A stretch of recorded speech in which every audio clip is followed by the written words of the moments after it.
Hi, how are you guys? I don't get nervous before these things, but New York City is one of my favorite places, and the Strand bookstore looms large in my imagination and my esteem, and just coming here is like gives me goosebumps and stuff. And being surrounded by this room in particular, I love the rare book room. It holds such treasures. And I'm told that one lucky person tonight can take any rare book home that they want. Isn't that true? Leaves of grass, whatever you want. So the book came out earlier this week, and I'm still getting used to seeing it in physical form and holding it in my hand and going, it's heavy. The file on my computer weighed nothing, but this is fat. I wrote a lot of book here. So it's very cool to have it in other people's hands. I don't know that anyone's finished reading it yet, so no one's brought any tomatoes or anything that I see, so that's good. But this is the fun part. The writing is the work, and this is the fun. I get to talk to people about it, and the back and forth. You guys are like 50% of a book is the reader's experience of it, and that's how I learn about what I've written. When you're sitting there alone at your computer day after day, you're typing into a vacuum of sorts, and it becomes a lot less of a vacuum when other voices come in. Your editor responds, and your readers respond, and in my case, my wife responds, and it's all part of the becoming of this book into a thing that feels whole. And then I'm sure like 5 years from now, I'll feel like I understand something about what I've written, but it takes a long time to sort of settle and materialize into a real finished thing. So this is just the beginning of a kind of journey for me. So I'll try to talk about it in a way that makes sense, and as much as it makes any sense to me. And I guess I'll start with how I got here to this point. A lot of people don't know that the Library of Souls was not the end of the story, and that this is actually the first book in a new trilogy, a new arc. So there'll be 3 more, and they're set in America, which is something I've been dreaming of doing, excited about doing since the very beginning. The whole point of the books was to take a kid who felt a lot like me when I was growing up in my small, boring, suburban, lifeless town in Florida, and throw him into a world of magic and wonder that I had always dreamed of finding when I was that kid. And it was a fish out of water story, and it was my version of all the stories I had loved when I was growing up. It was My Secret Garden crossed with Stephen King, crossed with Monty Python, crossed with C.S. Lewis, and all this stuff I loved. And after 1,250 pages of that, I really wanted to see what it would be like if I took all of those peculiar children and made them fish out of water and brought them back to Jacob's little town in Florida in the modern day, and let them loose and see what happens. Because as peculiar as time loops in Europe are in the 19th century and early 20th century, I think that the time that we're living in is even more so, and full of strangeness and nonsense and weirdness, and we don't see it. It's very familiar to us. I mean, we see the obvious absurdities that confront us on the front page of the newspaper every day, but the little things about just the way we live, I really wanted to explore from the perspective of others, people who really are from another place and another time and have almost no context. So as I was writing, I was constantly having to challenge myself and think, what would someone from 1939 think of a Walmart? And I think their minds would be blown. So I tried to sort of capture that and, just go there in my mind. So that was part of the challenge of writing this book, and part of the reason it took 3 years, aside from the movie happened, and that was very distracting. And then Tales of the Peculiar, I had a lot of fun writing that, probably too much fun. It took a long time to just figure out where this could go, because it could have gone in so many directions. But also it took a while to nail down how the tone was going to work, because these are dark books. I mean, obviously, like very literally, the colors of the books are dark, and the photographs that illustrate them have been historically black and white and super creepy, and dark things happen. And that had to continue, but in our sort of modern American milieu, with explosions of color in Disneyland and pop music and everything that we have in our world, still being true to our reality, but keeping with the tone of the series. So part of that was visual. It kind of started there because I wanted to bring color into these books. And that meant finding color photographs to use in the story. And that's not easy. I've been collecting old vintage photographs and snapshots and such for a number of years now. And it's not so hard to find a good, unsettling, evocative black and white image of creepy children doing something weird. But it's a lot harder to find like a Kodachrome slide or a color picture from the 60s of something that will keep you awake at night.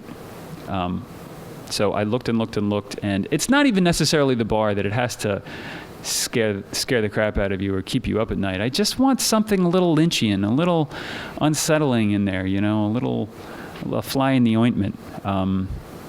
I think I found that. I'll let you guys be the judge. But it felt like to me I had to start looking at the images with a different sensibility. Because I feel like Europe is dark in this really obvious way.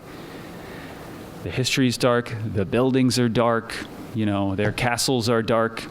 There's darkness. We have plenty of darkness too, but it is sort of hidden underneath this caked-on layer of Technicolor, like a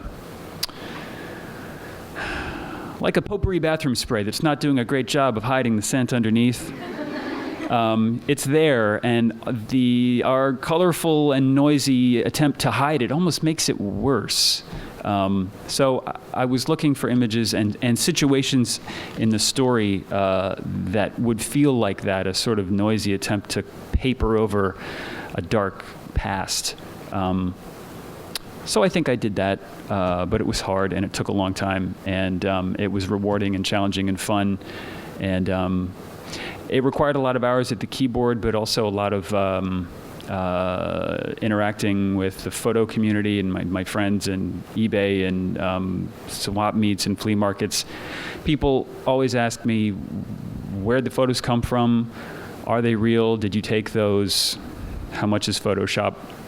So we'll do some Q&A pretty soon, but everyone asked me that, so I figure I should just tackle the photo thing because I get asked it anyway. And it all started when I was a little kid growing up in Florida, and my grandmother would take me on Sunday afternoons to swap meets and second-hand stores and flea markets in our town, garage sales, of which there was one on every corner. And while she was looking for, discounted socks and dime store novels and whatever grandma's like, I would try and find anything that would be interesting to a 10 or 12-year-old boy, and I would occasionally find these shoe boxes full of old snapshots. I meant to bring some today and forgot, but they're just like they look in my book. They're about that big, and they are real. And one day I found a picture of a little girl, smiling, sweet, hat on, big grin, that reminded me of a girl who I'd had a little 10-year-old boy crush on at summer camp. And I thought, oh, that's just like, Jenny. I forget her name now. And so I paid 10 cents for that one and a couple of others, and I took them home and I put them up in my room with my baseball cards and stuff. And that particular photo was in a little cardboard frame. And at a certain point, I was very serious about decorating my room back then, because it was like the one space in my life I could control. So At one point I decided to take all my photos and my baseball cards and put them into an album. So I had to take the photo out of its cardboard sleeve so it would fit into the little plastic sleeves in the album. And for the first time in 3 months, I saw the back of the photo. And it said on it in pencil handwriting, Dorothy, age 13, died of leukemia. And I had looked at that picture so many times in the intervening months that it hit me in this really, I had never known anyone who died when I was, older than 2 or 3 as a kid. And it felt like a real person, a presence in my life, was now sort of haunting me, this smiling girl. So from an early age, I felt like old photos were ghosts, invested with ghosts. These are real people who aren't here anymore, but here they are. This little sliver of silver halide printed on paper might be the only piece of them left.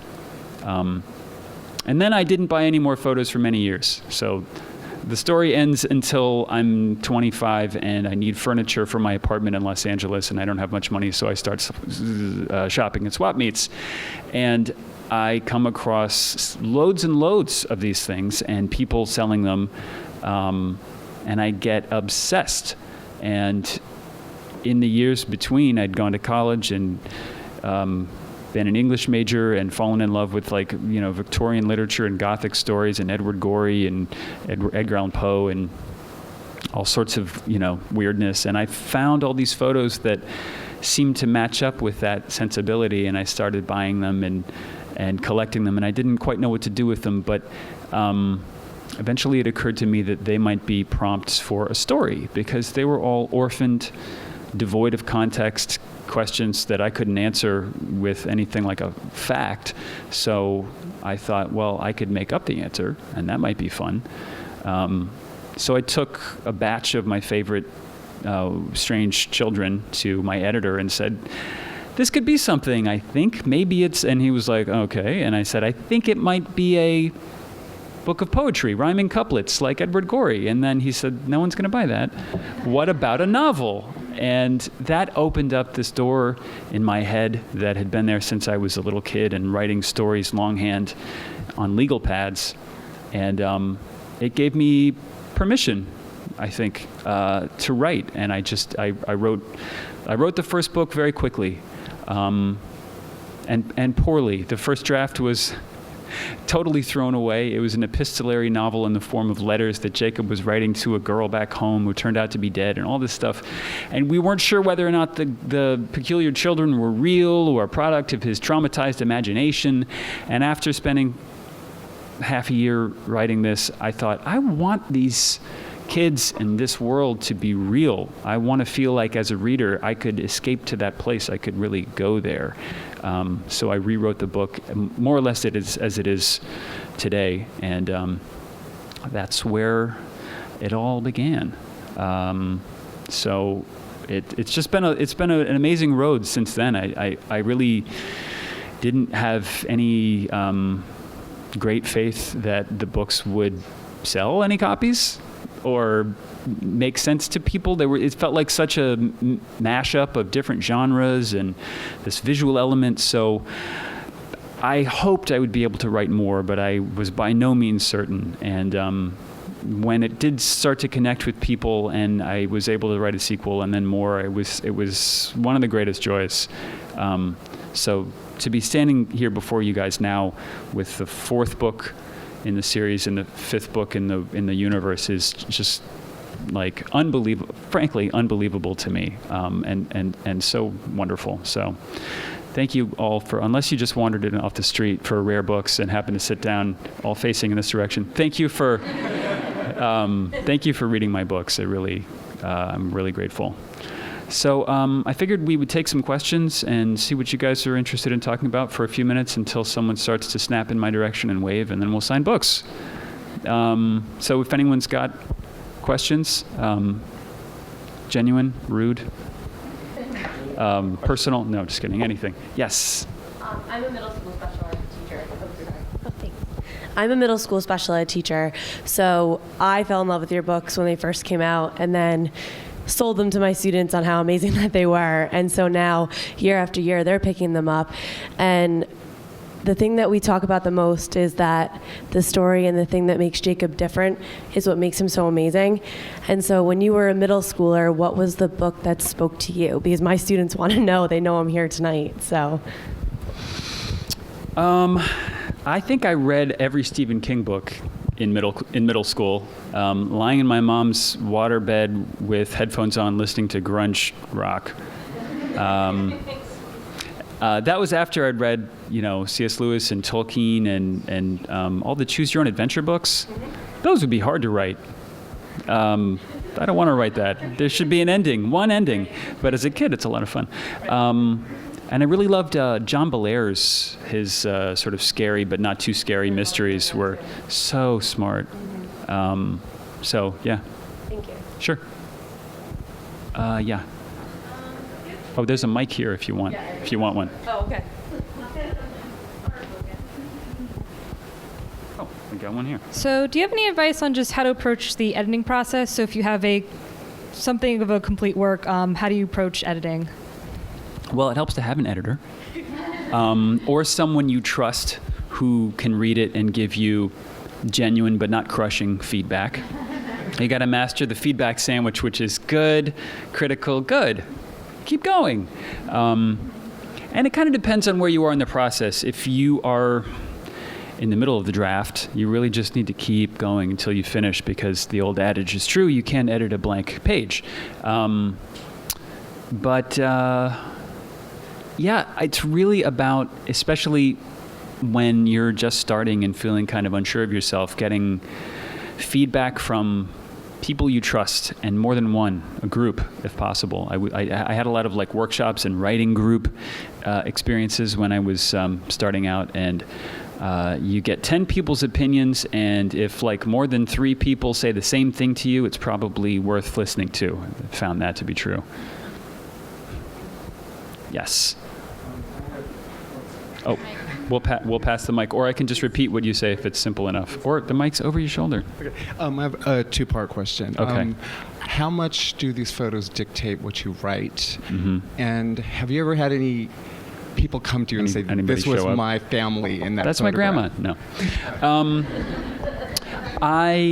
In the beginning, they had more influence over the story because the story was so wide open. It could go anywhere, and I would just, say, "Oh, I want this to be a character," and then it would turn out to be an important character in the story. But, after I'd introduced 8 or 10 important characters, that's about as much as one narrative can handle, and the story started to really have its own legs and demand things of me as a writer. So the photos, since long ago, had to take a backseat to the narrative and the themes and the plot.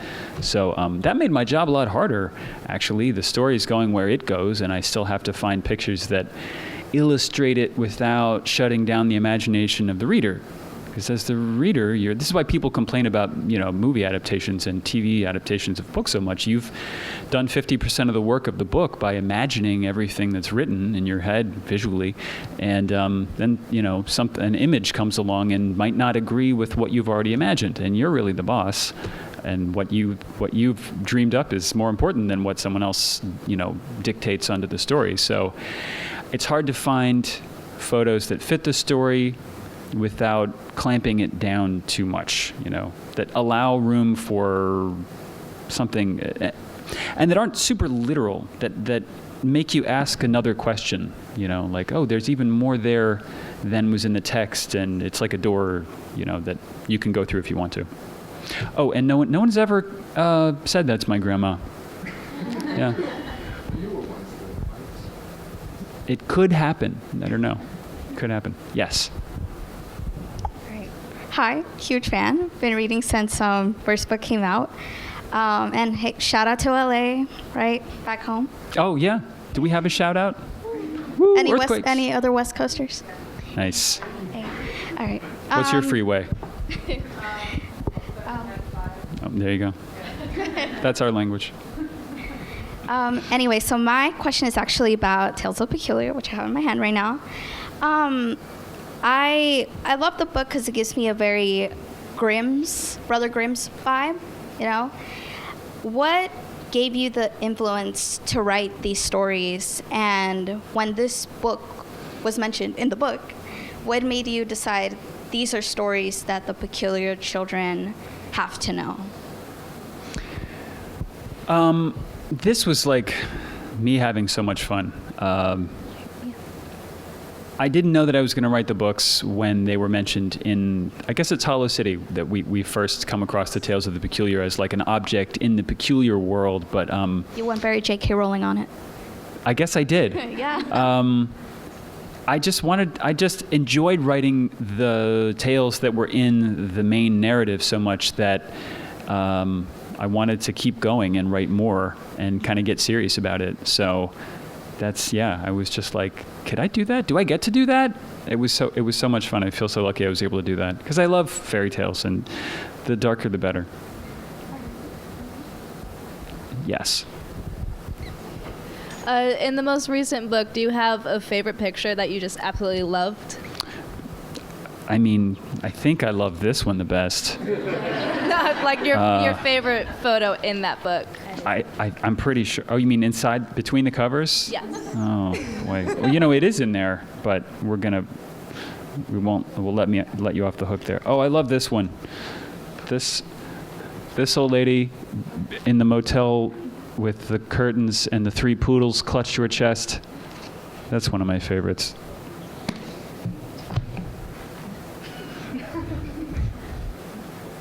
But I can't tell you about it because it's all spoilery. I could do that all day. I should have brought photos with me. I'll just look at my book until someone asks me something else. I'll mark some more that I think are cool. Hi, Mr. Riggs. First of all, my name is Matt. Thank you so much for coming today. Hi, Matt. Thank you for coming. My pleasure. So, as an author and someone who does this for a living and who hit #1 New York Times bestselling list, when you first started, before you had an audience, as a creative author, how did you make sure you would have an audience before investing into a multi-100-page book? There's no counting on that. You just hope. You kind of hope. Yeah, you just hope that your book will connect with someone, and don't quit your day job. Oh, so you were working side by side as you were writing? I was freelance writing back then. I wrote for magazines, and I was a blogger, and I did a bunch of catch as catch can kind of things, hoping that something would. I was writing film too, screenplays. I had recently graduated from film school in LA, and the idea was to write and direct movies or sell my screenplay, but this happened first, and I'm so glad. Everyone I know who went on to write screenplays is frustrated. It's a hard, not that writing books is not a hard business, but at least at the end of the day, the thing I've written is finished. This is the story. It's not a blueprint for someone else to, change and impose their own vision on. So I feel like I got lucky. Gotcha. Thank you. Yeah.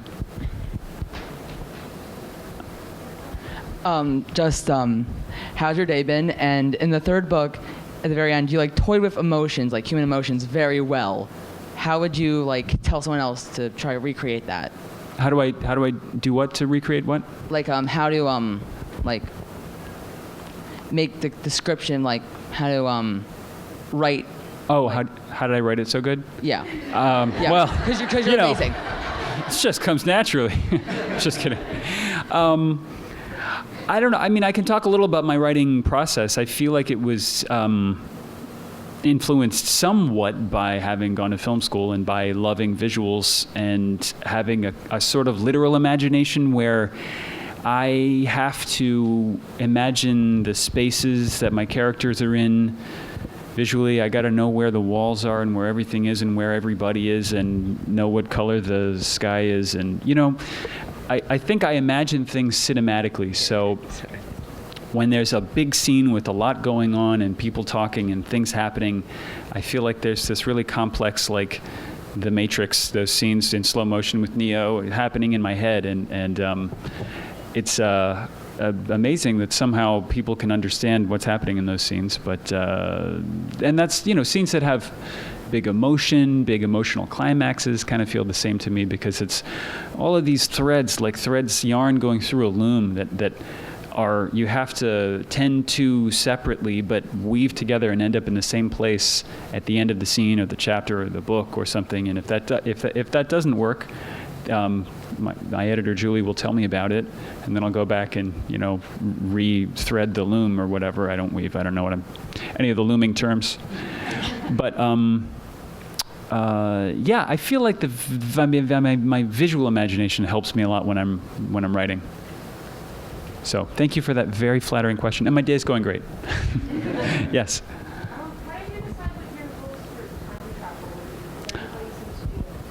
How did I decide what my rules for time travel would be? I made a huge story Bible as I was writing the first book with rules of the universe, and I had this outlining program, and it has like hundreds of little bullet points and children and grandchildren and stuff and I made up lots of rules that are so obscure that never got used, but I was really nervous that it wouldn't make any sense and that I'd break my own rules all the time. And I'm pretty sure I have a couple of times, but yeah, it happens. And I had some friends who were even nerdier than me, and who I tried to check everything with and go, does this make sense to you? And what do they do in the Doctor Who and all the other things? And so I tried to to double check myself a million times. And I also tried to make something, that I hadn't seen before. We've all seen a couple hundred time travel things, and I was like, well, what haven't I seen before? So I know there's other time loop stories out there, but I felt like this was a slightly different take on that. And yeah. So how did you feel about the movie, and did you have any direction directing it? I'm a huge fan of the movie, and I had no input whatsoever. So that frees me up to just be a fan, which is great because I grew up loving Tim Burton, and I felt like his main focus is making an amazing and immersive visual world, and he makes a lot of his sort of thematic statements visually, and he was able to do that partly by changing the story a bunch. So, on the one hand, it's not the same story as the book, and certain major elements have changed, but that's okay. I got a Tim Burton movie made out of my book, and I still feel like a kid in a candy store, and I got to meet him, and it was so cool. I mean, I'm such a nerd for, movies and directors I love, and so it was such a treat. And, I mean, I really have always felt like film and books are fundamentally different mediums and disciplines, and to make a great book adaptation, you have to kind of start over. You've got to take the main elements of the book and break them down and reformat them, and if you're really lucky, it'll come out a lot like the book. But if your sole objective is to make a great film, especially like a big cinema event that feels like a big movie, 9 times out of 10 you have to change a lot of the DNA to get there. So I understood. Hi, Ransom. This is Keith. I got into your wall because my church asked me. Could you talk into the microphone? Sorry, it's no problem. It's on. Yeah, so I got into your world. I got sucked in because my church commissioned me to write a sermon on the first 3 books. And I wasn't expecting to like them because I don't get into fads. Oh, no.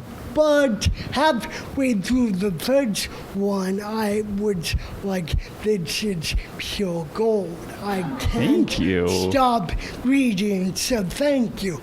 My question for you is, do you have an end point with these characters, or do you have like 15 books outlined in your head? Please say yes. Please say yes. So I have an end point for the arc that I am telling now. So this is the first of the next 3 books, and I know where this is going. I don't necessarily know what's going to happen along the way, but I feel like I know where it's going to end up. But it's a big universe.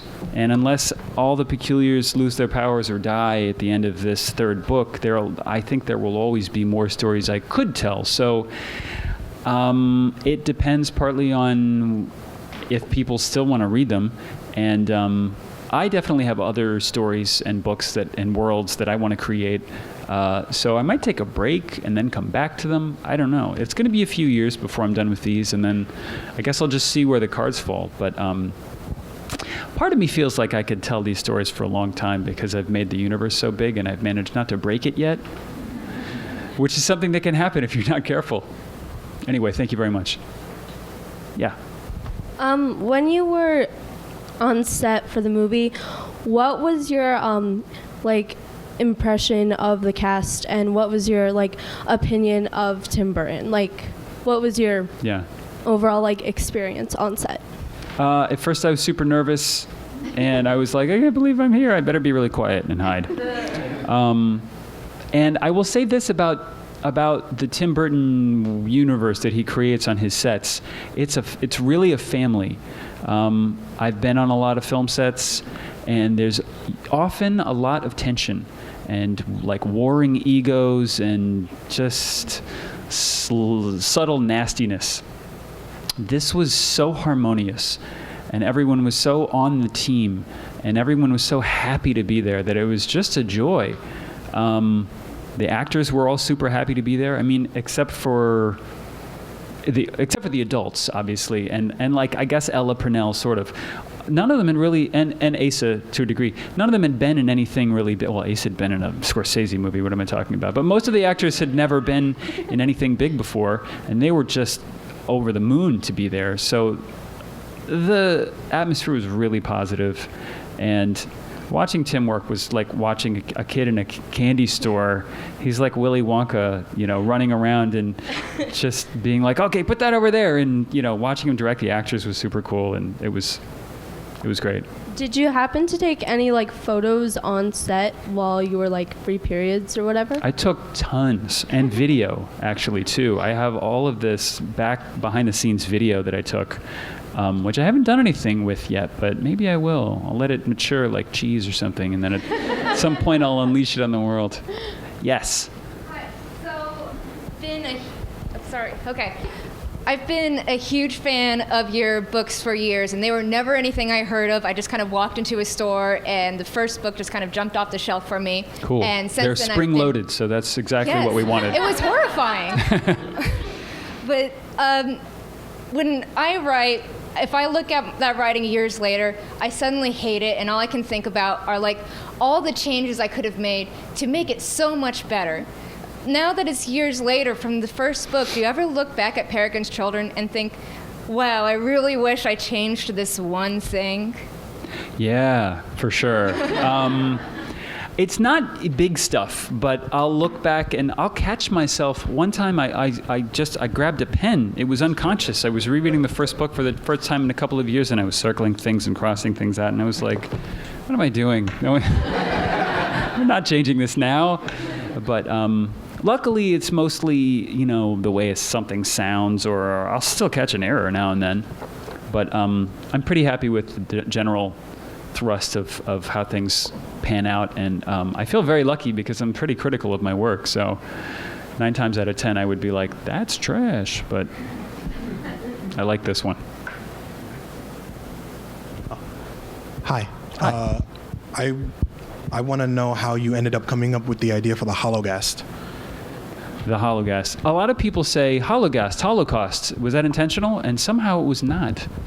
But it's one of those cool, maybe subconscious coincidences.